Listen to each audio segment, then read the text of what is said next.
اور ادھر تلوار لے کے نکلے ارادے سے کہ ختم کروں گا.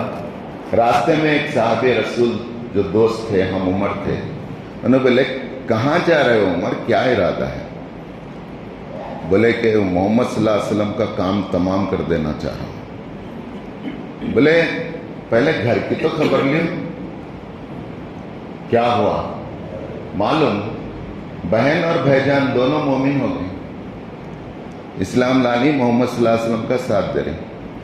اور طیش آیا، ایسا پہلے ان کی خبر لیتے. گئے، جا کے اندر گھس گئے، بولتے ہیں ایسا کوئی کھٹکا دینا، اجازت لینا سب تھا، لیکن سب آداب کو توڑ دیے. پورے سہم گئے، سمجھ گئے. قرآن پڑھ رہے تھے، بہن چھپا دیے. جوش میں پوچھے بغیر اتنا مارا بہن کو، بہن وہی چھپ گئے جا کے ایک طرف. اس کے بعد اللہ تعالیٰ نے اس صنف نازک میں اتنی طاقت دی لہو لہان ہونے کے بعد. بولے اے عمر، چاہے تو مجھے کتنا ہی مار، میری جان نکل جائے، لیکن میں ایمان اور اسلام سے پھرنے والی نہیں. بولتے ہی ہاتھ رک گیا. سوچے کہ کمزور عورت، میری چھوٹی بہن، اتنی طاقت اس کے اندر کیسا آ گئی کہ جان دے دوں گی لیکن ایمان اور اسلام نہیں چھوڑ.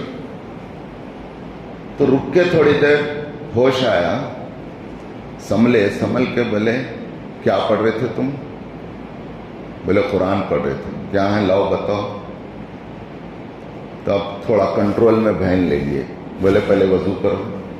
غصہ بھی ٹھنڈا ہوتا وضو کرنے سے. وضو کرائے، وضو کرا کے قرآن کے اوراق لائے، پڑھتے گئے. آنکھیں، دل، ایمان اترتے گیا، آنکھیں ٹپکنے لگی. کہا کہ میرے کو بھی ملاؤ ان سے، تمہارے جو نبی ہیں ان سے ملو. لکھ جا کے ملائے. دار ارقم میں رہتے تھے. حضرت ارقم بن ارقم رضی اللہ تعالیٰ عنہ کا گھر اصل دعوت کا سینٹر تھا، آفس تھا. آج ہے کس کا تو گھر سینٹر، سب آفیساں ہیں، لیڈراں بیٹھنے کے، کاروبار کرنے کے، صوفے ڈالے ہوئے ہیں. سوچ سکتے ہیں ہم سینٹر ہے. میرے کو یاد آتا ہے ایک فہیم الدین صاحب کا دیوان خانہ تھا.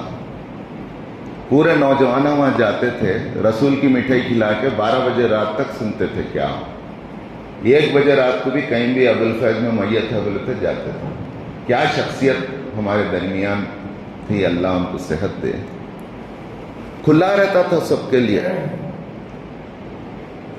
آج کوئی نہیں ہے ایسا شہر میں. کوئی تو ہے جو نوجوان کچھ رپورٹ لا کے دے، اس کا کچھ مسئلہ ہو، دینی اور ملی لحاظ سے کوئی مسئلے کو سنے.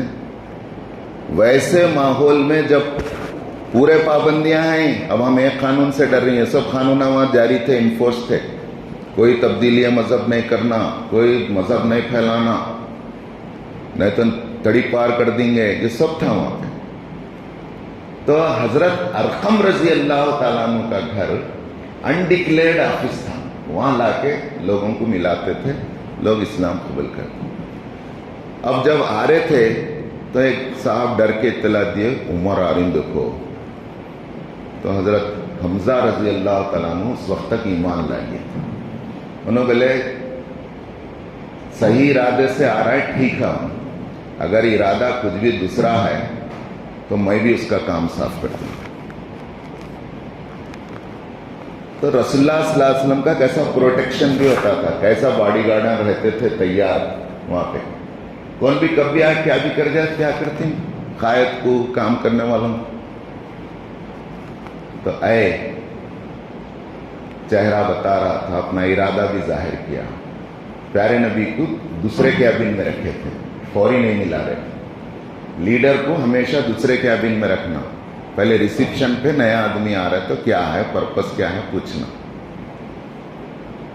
پوچھے، رسول اللہ صلی اللہ علیہ وسلم سے ملے، ایمان لائے. اس کے بعد بولتے ہیں جتنا بغض آپ سے میرے کو تھا، آج سے اس سے زیادہ محبت آپ سے میرے کو ہو گئی. ایک مرتبہ پیارے نبی کریم صلی اللہ علیہ وسلم کو بولتے ہیں عمر تم میرے سے کتنی محبت کرتے ہیں؟ بولو جی. تو حضرت عمر رضی اللہ تعالیٰ عنہ بولتے ہیں سوچ کے تھوڑی دیر، بولتے ہیں میرے اولاد اور والدین سے زیادہ محبت کرتا ہوں. میری جان کو چھوڑ کے اولاد اور والدین سے زیادہ محبت آپ کو کرتا ہوں. بولے ابھی تمہارا ایمان اور محبت کی عقیدت کا جو لیول ہے وہ ٹارگٹ پورا نہیں ہوا. پھر سوچے تھوڑی دیر، سوچ کے بولے میں اپنی جان اور اپنے بال بچے اور اپنے والدین سے زیادہ محبت کرتا ہوں، آپ پر قربان. بولے لاؤ ہاتھ، اب محبت پوری.